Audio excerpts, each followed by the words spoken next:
Rolom, ouais. Je disais Relom au début parce que je m'appelle Morel. Donc je disais Relom et comme tout le monde m'appelle Rolom, c'est Rolom. À part Wilfried Lupano qui est un amoureux de la langue et qui me dit non, c'est Relom. Voilà. C'est comme vous voulez.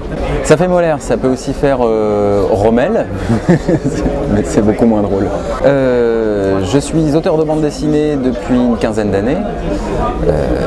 J'ai travaillé pour Fluide Glacial pendant 12 ans à peu près. Je travaille encore un petit peu pour eux parce qu'il y a l'intégrale d'Andy et Gina qui sortira à la fin de l'année. Et j'ai travaillé pour l'Écho des Savanes et les Psychopathes, donc ça c'était vraiment dans la presse. J'ai travaillé aussi pour le Lombard plus récemment, entre 2010 et 2012. Et puis là je suis aux éditions Delcourt pour Traquemage, scénarisé par Wilfried Lupano. Oui, c'est la seule parce qu'elle me prend beaucoup de temps, c'est assez chiadé au niveau dessin et Wilfried est très très exigeant, donc ça me prend du temps. Oui, Andy et Gina c'est terminé, donc on sort une intégrale, enfin qui sera plus qu'une intégrale parce qu'il y aura énormément de matière qui n'est pas parue ni en album ni dans le journal. Beaucoup de bonus, beaucoup d'inédits, mais ça reste une intégrale. Je ne dessine plus d'histoire d'Andy et Gina, j'ai fait le tour. Il adore Andy et Gina. Je ne savais pas, hein. Et un jour j'ai reçu un gentil mail de Wilfried qui se présentait et qui me parlait de ce projet pour Traquemage aux éditions Delcourt. Donc ma première réaction a failli être de dire bah non, j'ai jamais travaillé avec un scénariste, je le fais pas, parce qu'effectivement j'ai souvent décliné les invitations de collaboration avec des scénaristes.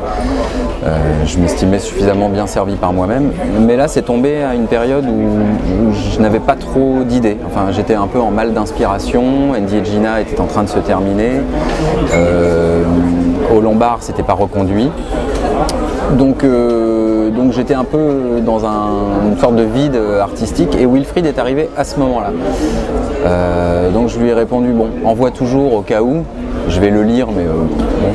Et puis j'ai lu le scénario de Traquemage, j'étais plié de rire sur les 54 pages et je me suis dépêché de le contacter en lui disant oui, c'est moi. Ne le fais surtout pas avec quelqu'un d'autre. Ouais, mais ça je savais pas en fait. Alors c'est super, hein. Wilfried c'est vrai qu'il a le vent en poupe, il a complètement explosé avec les vieux fourneaux, mais même avant les vieux fourneaux, il était très très bien accueilli au niveau des lecteurs, des libraires. Je vois un océan d'amour, enfin tous ces derniers projets, Le Singe de Hartlepool, c'est un scénariste formidable quand même. Et je savais que c'était un scénariste formidable, je ne savais pas qu'il avait tout ça à son actif, parce que je ne connaissais pas non plus son œuvre dans sa totalité. Donc quand il m'a proposé Traquemage, moi j'étais encore assez naïf par rapport au pouvoir vendeur de Wilfried. Ça je ne le savais pas nécessairement. Donc ça a été une bonne nouvelle, mais c'est pas ce qui a été décisif en fait. Non, mais il est très précis dans ses scénarios. C'est-à-dire que un scénario de Wilfried, enfin très souvent les expressions des personnages sont parfaitement décrites. Il a une écriture très, très incisive, très précise. Donc c'est que du bonheur de travailler sur ces scénarios parce que j'ai l'impression que le travail est mâché en fait.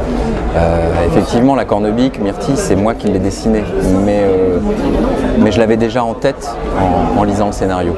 Je rajoute des trucs, il m'a toujours laissé libre. Ça c'est bien aussi avec Lupano, c'est qu'il a une idée très précise de ce qu'il veut, mais en même temps il y a toujours ce truc de si tu as envie d'ajouter des choses, tu y vas. Bon, il sait en plus que je viens de l'humour, c'est quand même une série humoristique, donc il me fait confiance à ce niveau-là aussi. Il sait que si j'ai envie d'ajouter un détail, quelque chose qui va ajouter ou déclencher le rire, c'est bien, donc il me laisse faire. Donc dans Traquemage, il y a plein de petites choses que j'ai rajoutées qui n'étaient pas dans le scénario, effectivement. Du tout. Non, donc c'était ma grosse crainte quand j'ai lu le scénario. Comme je vous l'ai dit, j'étais super partant, mais j'avais jamais dessiné un dragon de ma vie, ni une épée, ni un chevalier, c'est pas du tout mon univers. Moi, l'Heroic Fantasy, ça se résume à... Enfin, j'ai lu Le Seigneur des Anneaux, voilà.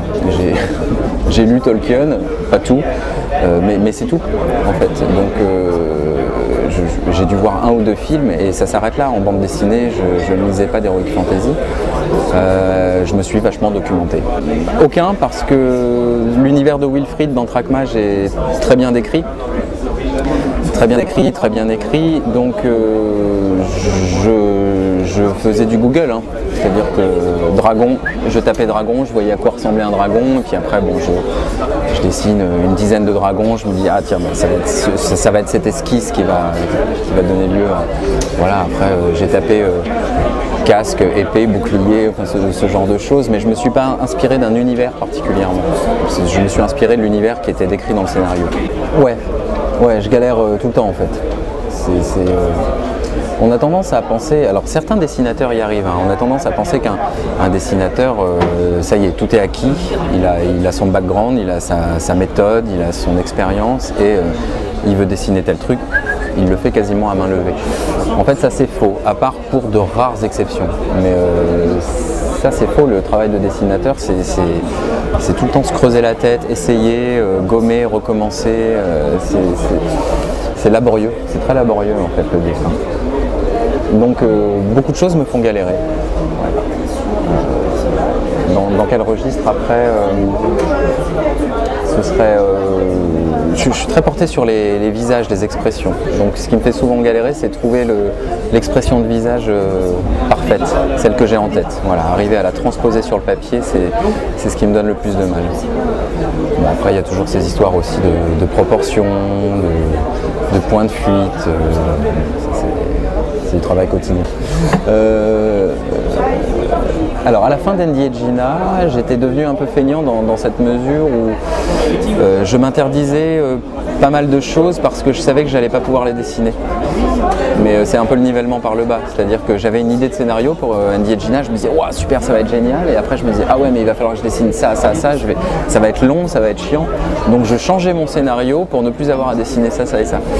Bon, cette astuce, je ne peux plus l'avoir avec Wilfried. Là, il y a un scénario qui est écrit, qui est accepté par l'éditeur, je suis obligé de suivre. Donc ça m'oblige à travailler en plus.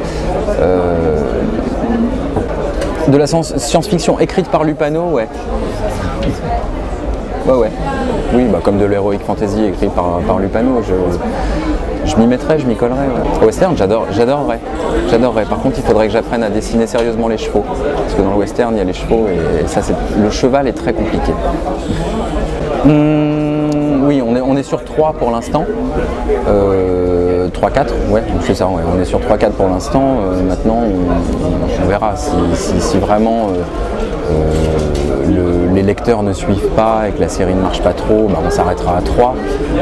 S'il y a un engouement et que la série fonctionne super bien, on en fera un peu plus parce que ce serait dommage de s'arrêter à 3 si le bouquin marche bien, enfin si la série marche bien, parce que moi en plus je me fais plaisir là-dessus et Wilfried aussi, donc tant que le plaisir est là, si ça ne pose pas de risque pour l'éditeur, tant que le plaisir est là, on continue. Alors ça m'a rendu un peu feignant parce que c'est vachement bien de pouvoir s'appuyer sur un scénario et puis en plus avec un scénariste comme Lupano, on se repose. Ça m'a rendu feignant dans la mesure où j'ai pas en ce moment ni envie ni besoin d'écrire mes propres scénarios. Donc j'ai des idées qui germent un peu, je prends quelques notes comme ça, mais non, pour l'instant il n'y a rien en piste. Il y en a beaucoup. Il y en a beaucoup et des choses très différentes. Donc il y a toute une partie underground.